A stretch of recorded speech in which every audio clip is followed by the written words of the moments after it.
Let Men Talk here. Sitting here with Doc Gooden. Clayton Jones. And we got a special guest today. Special guest host on our first premiere episode, Maya Griffith to you guys. Hey, how are you?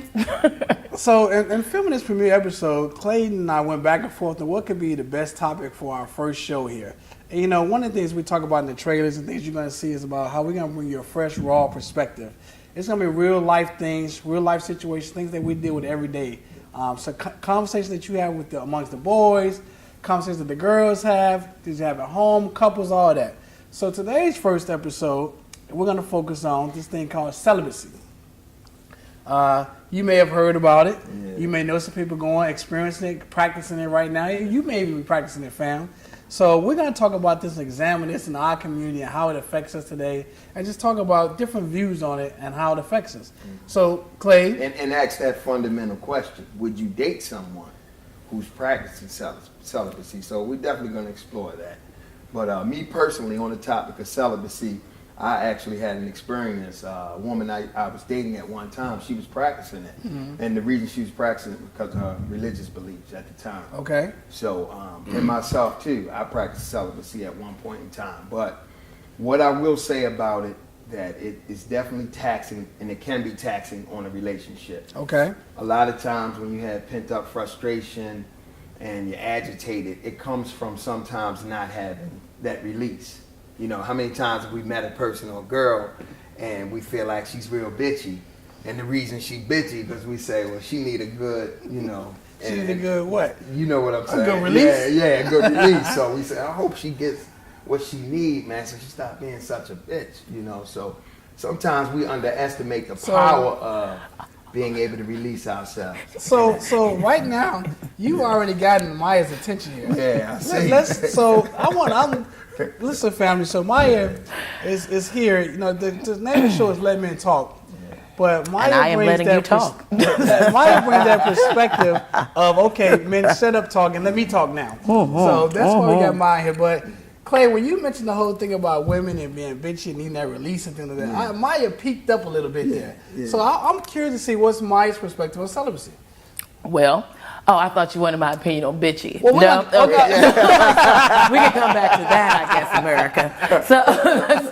So on celibacy, I think it's a really great thing to do if you are willing to do it. It's not my cup of tea, but I think if it's for you, I think great. For whatever reason you choose to, religious or not, that's cool. So let's say you met a guy, Maya, you know, handsome guy, professional guy, got it going on. Couple of dates into it, he says to you, hey Maya, I'm really digging you, but I need to tell you something serious. Okay. I'm practicing celibacy right now. What do you say?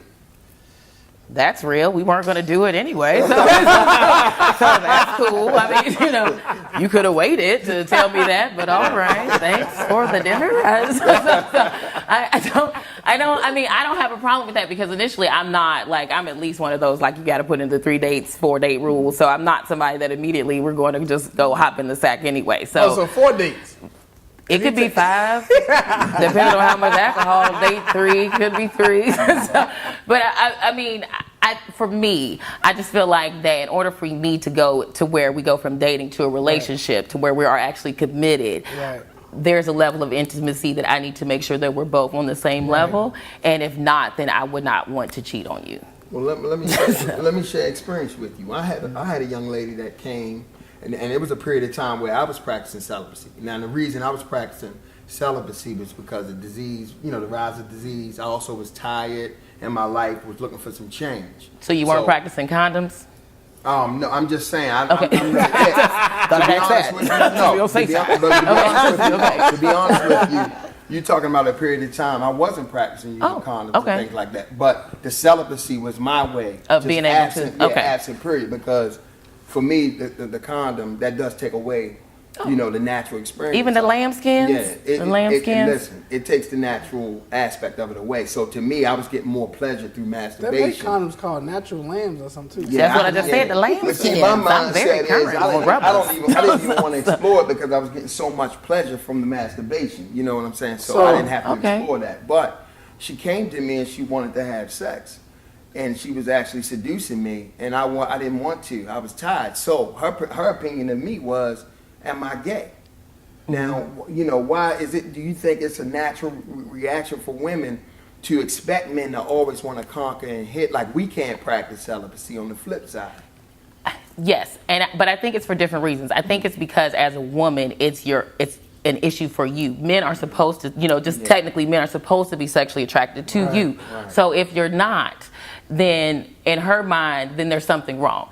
If you're talking to somebody else, or you're not attracted to me and you're playing games. And a lot of women, you have ego. And so if you're like, look, I'm all up in this lingerie, what you mean you ain't trying to get none of this? So then of course the next thing must be, oh, you don't like vagina. Because it can't be my vagina. You know what I'm saying? So it's got to be, something to that effect. So I do think that's, because I've gone out with a guy and because it took so long for us to get anywhere, I just was like, I don't really know what's going on. I mean, in 2016, you don't know what's going on, So bringing it full circle now, Clay, you're in a relationship that's a celibate relationship I was in one. You was in one, okay. Yes. So we've kind of touched on the negative points of it. Surely there has to be something positive out of this.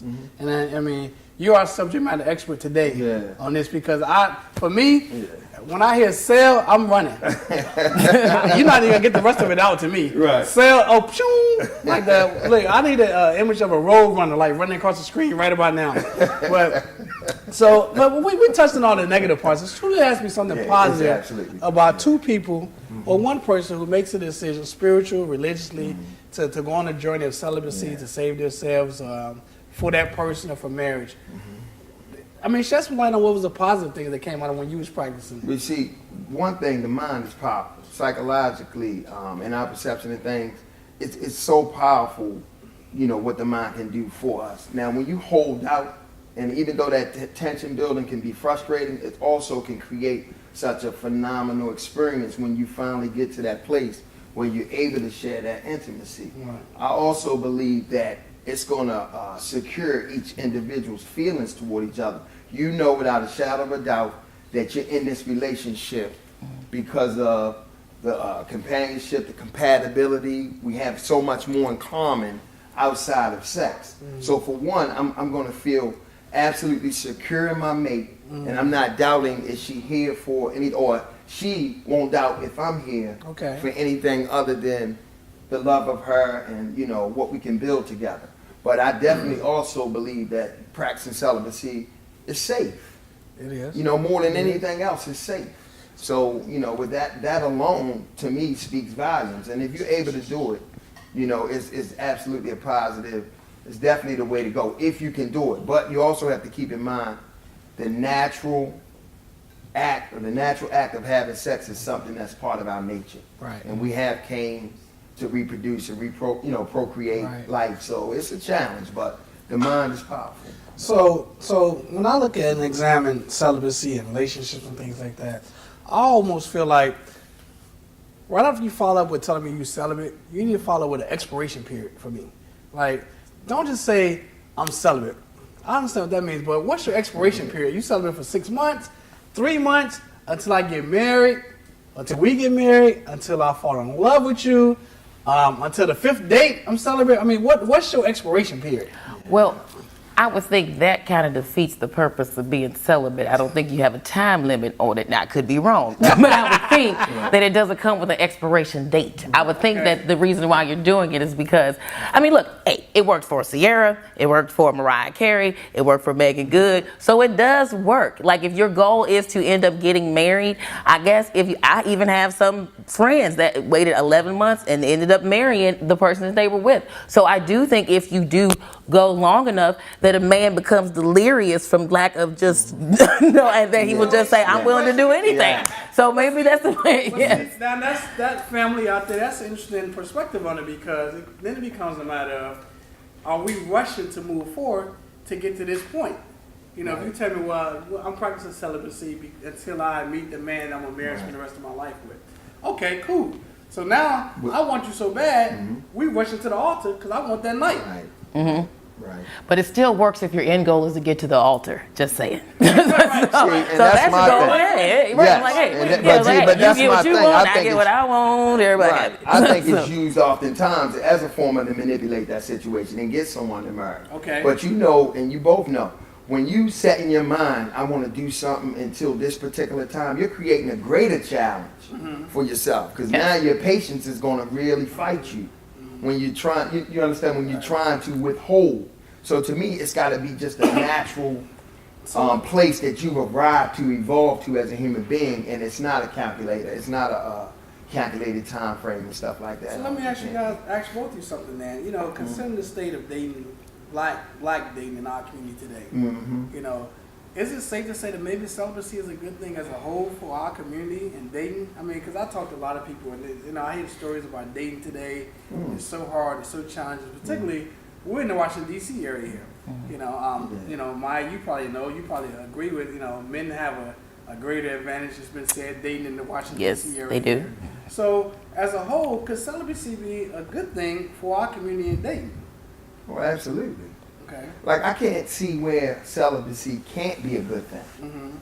You know what I'm saying? What I'm saying? The only way it can't be is if the tension gets so high that it pushes an individual to misappropriate, like, in other words, force herself on a person, force a person to rape or molest her, things of that nature. But other than that, it absolutely has to be good for our community, because now we're starting to get to know each other. We're starting to build a true relationship. We're not just going from one bed to the next, gaming on each other. It makes us deal with each other on a whole nother level, But a respectable level. Is it not easier to just say that if you cannot handle having sex in a relationship, then you need to wait or you need to not have sex? I think the problem is that people do not go into it with an honest perspective. That's the reason why celibacy, I think, is on the rise, because so many women feel like I've just gotten beat up and abused. Every time I meet a dude, I ask him to come over to my house to cook dinner. You know, and now he hit it, and then 3 months later we don't go together. We're not in a relationship. So now I'm just wasting my cootie cat all over again, and now I got to meet somebody else and cook dinner, and then 3 months later it's the same thing. And nobody wants it beat up. You got to try to save it for your husband. So because you're trying to save it, and you just feel like you keep getting lied to, and you keep getting the same game ran. And as you get older as a woman, in particular, you got to save your looks. Times are hard out here. So I think that if people come into it from an honest place and say, look, because a lot of women are always like, I don't want a relationship. But then as soon as you sleep with a dude, now he's your boyfriend. So you lying. You did want a relationship. You just played a game. You know, and men, if you know you don't want a relationship, don't go over to her house and eat dinner and lay up in the bed, because those are things that boyfriends do. You setting yourself up for her to think you want a relationship. But see, you just want to take advantage and get free food and cootie cat, because it does sound probably like an awesome coupon, but it's not a good deal. No, it's not. So listen, family, you can see we really engaged in this topic here, celibacy. We really want to get your opinions on it. So, you know, definitely chime in on the feed here, give us your opinions, your thoughts on it. Moving forward, though, I think you touched on some really hot topics there, Maya, about dating, which this sounds like it's going to be another topic coming up in the future here. But I wanted to say something real quick about that. What I noticed there, and talking to a lot of people that I know, that people don't date anymore. It goes from what you said, it goes from a date, a night out, some drinks, some food, to sex, and then in someone's mind, we're in a relationship. And then from there it becomes, well, where were you at last night? Well, I had a date. You had a date with who? We're in a relationship. So I think part of that is, and maybe this is where celibacy, bringing it full circle, helps out, is communicating in the dating process. You know, and I think maybe someone coming straight out in the beginning and saying, look, I'm practicing celibacy. It's going to force some form of communication and force that guy to be like, well, do I really want to go over and get this meal? Because I'm probably going to get no ass with this meal. You know, so I think that's an important part of it too, the whole communication and celibacy. Yes, the young lady I was dating that was practicing that, a lot of men that she dated before me, she was experiencing a lot of, they were leaving early, because she was putting it on the table. Right. So only thing I would say to the women is that you have to have the wherewithal and just understand that that person's coming, there will be a connection made. Don't force it and don't get discouraged if you're practicing it. You know, believe in what you're practicing, stand strong in it. But the honesty is huge. You have to be honest. But more important, be honest with yourself. Right. You have to be honest with yourself. Maya spoke about you know, once we did it, I thought you were my boyfriend, and women get caught up. Not in me. that. Yeah, but women, I believe in the sign. I believe the signs are always there. They're always there. And What sign? Wait, what sign you talking about? You know who you're dealing with. Okay. When you sit down, you can feel it. We ignore it because of what we want so bad. So you're talking about the energy. The energy. Also, they'll say it. If you listen close to what a person say, they'll tell you everything if you pay attention. Well, and I also think the way someone acts. You all have gone out with women who aren't that interested in you. You know how that act feels, and you may not like that. You like someone overly interested. You like that extra attention that you get from that. Right. But then the backside of that is I'm this overly attentive because I want more, and I think if I give you this, that I will be able to persuade you into doing what I want to do. That's how that happens. How many times, though, do we need to see that play out before we catch on that it doesn't work that way? Well, that's where I think the celibacy and the angry black woman stereotype and all that stuff comes into play, because you have caught on, and so now when a dude comes at you, you like, what? Yeah. So I'm gonna do Maya a favor here, because I know she would be remiss if she didn't get this part on tape today. So Clay mentioned earlier. Yes. About we get built up emotions and built up tension, and sex is a release for us. Yes. So and Clay mentioned that women get bitchy when they don't have that release. I could contest as a man that I get a little, I don't know, bitchy, but I get a little irritable when I have that release. Irritable. So, but Maya, I know you want to address that from a woman's perspective about women getting bitchy when they don't have that release. Is that true? Is it factual? Does it happen? Is it fiction? As a woman, first of all, I can be bitchy anytime I want to be. It doesn't have anything to do with me getting some or not getting some. Just like you can have a bad day and you can have a bad day. Absolutely. It is totally like unacceptable a to light assume switch? that I'm a bitch because I'm having a bad day. It's called I'm having a bad day. Okay. That's number one. So no. Just to all of that. It's never the case, ever?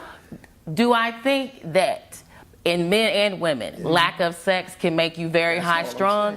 Yes. But unless we just calling everybody across the board bitches, then we're going to have to bring that down and go with you become very high strung. High strung. Yes. And you see it from men and women. You can see it from your corny balls to your corny balls. You can see it from, they may not be getting something. Right. Because when you're under stress, you do tend to lash out at other people. Absolutely. Is it fair to assume it's because you're not getting some? No. But usually if you are getting some, you tend to be a little bit more happy. Just saying. Unless it's bad, then you might be mad at that. You might be getting some and be like, I hate this nigga. I hate him. He is the worst. This is the worst lay I've ever had in my life. But you got to release. Yeah. But do you? No. Maybe you don't release. Yeah. Maybe you're acting. And that's probably more frustrating. That's probably something too. That I would think that may be something, family, that maybe drives a lot of women to celibacy too. Lack of good experiences. Bad sex. Yes, bad sex, I think that's something that women do need to be more open about. Women don't tell men when they have. Women will fake it. Like I went to a party the other day and we did these stupid truth or dare questions, and two of the girls said that the one experience they had where the guy ejaculated and he was never in her vagina. I was like, how does that happen? When do you not say, hey, you in my thighs? How does that not even happen? Hey, listen. So family, what? You oftentimes, I need a bail or something, because oftentimes we're gonna touch on things that's gonna become a show topic. Sorry about that. That's gonna become a show topic, and this is one of those things right here. But I saw, interestingly enough, we're gonna get back to the celibacy thing, but I saw a meme the other day that was basically like, look, don't blame me because I came so quick, because you was so good. That ain't my fault. That's your fault. So maybe she was just so hot that he was just like, yo, I'm just trying to get this. I said thighs. No. He was like, and he two, was so excited. everybody knows you're supposed to think about basketball, baseball, basketball, baseball. See, Come on, man. You're not supposed to know that. That's a men's secret right there. It's called When Men Talk. I be listening. But that actually could be one of the downsides to the celibacy. You've been holding out so long, you boom. Now we're part of the celibacy. I'm gonna tell you, I'm like, yo, this first time, don't be having no high expectations. Right, because I've been holding out. Yeah, I've been holding out all the time. But you know what? There's another thing with that though. When you and I'm gonna ask you, Clay, when you in that relationship with practicing celibacy, is it kind of like you had openness about masturbation with each other? Because like if I'm with someone and I'm like, oh man, I tore it up last night, didn't I? You was great last night. I'm expecting, reaffirmation from her saying, yeah, you was good, baby. And I'm gonna compliment too. So when you're practicing celibacy, do you wake up in the morning like, man, I got a good one off last night, babe, without you? Yeah, I don't feel the need to say that because it's only if I'm trying to make her feel some type of way of not joining me. Okay. Me personally, I don't make a person feel any type of way of what they practice. I Okay. try to support that because they have their reasons or whatever the case may be. But dealing with a person like I did in terms of their relationship with God, their religious beliefs, even masturbation can be taboo.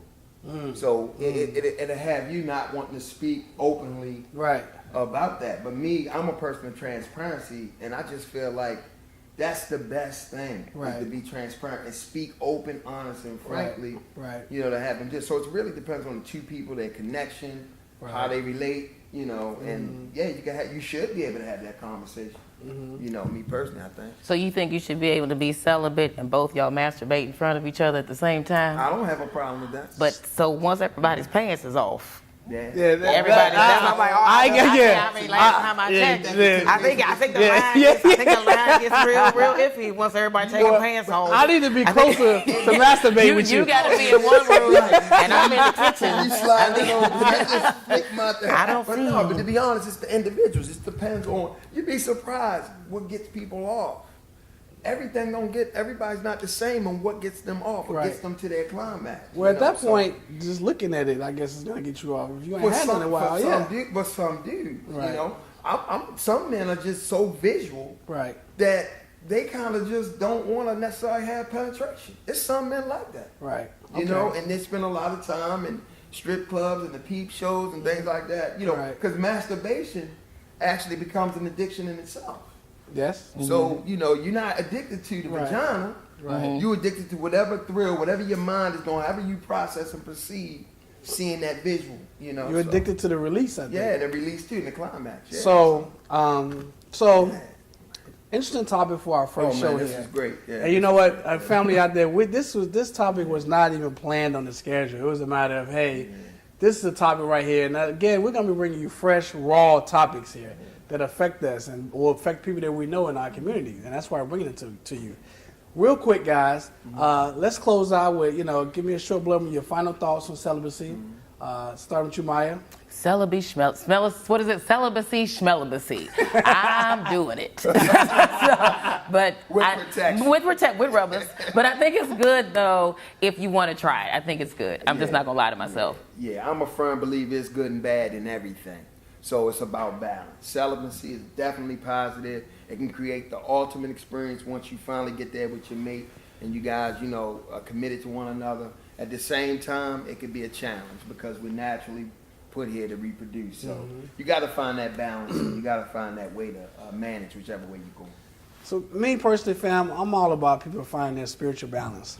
Celibacy seems to be something more of a spiritual balance thing, a cleansing of oneself and finding that balance. So anything that helps us improve ourselves, helps us improve the community, helps us improve dating in our community, I'm all for. I'm not practicing right now. Let me make that clear. But I do see that it can be a positive effect on everyone. I like to see more of our black men take on that journey and practice it, because I think that's something that if more black men led that way, more sisters would follow that. Absolutely. So in closing, I want to thank you for joining us for our first premiere episode here. Make sure you check us out on our Facebook. We're on Facebook also, though. Instagram, Twitter, all those social media campaigns we're on. So check out our channel, YouTube channel, Let Men Talk.